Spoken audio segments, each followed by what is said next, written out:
much of what we talk about as black culture is also gay culture. I think a part of the isolation happens in the ways that we break up what it means to be a black man.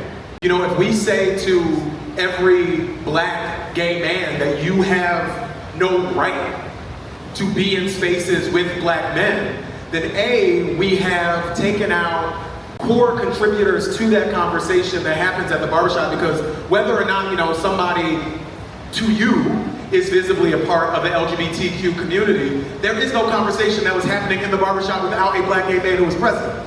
And so we were contributing to that conversation in ways that are deeply helpful, particularly to help our straight brothers understand our sisters, because we're able to engage with them in ways that you really need to have access to, but they're not always comfortable sharing with you.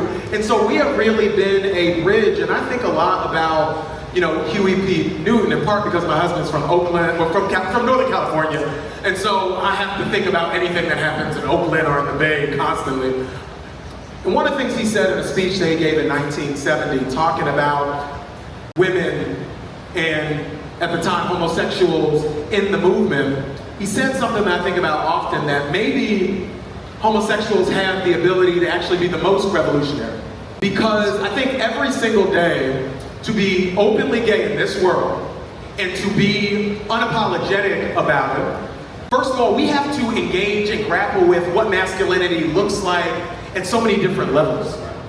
And there are so many folks who, you know, sometimes people say this to me as a compliment: "Oh, Malcolm, you're like the straightest gay person I know." Cringe. And I'm like, well, I get what you mean by that, but instead of looking at somebody who breaks whatever rule you think exists, instead of challenging the rule, you make me the exception.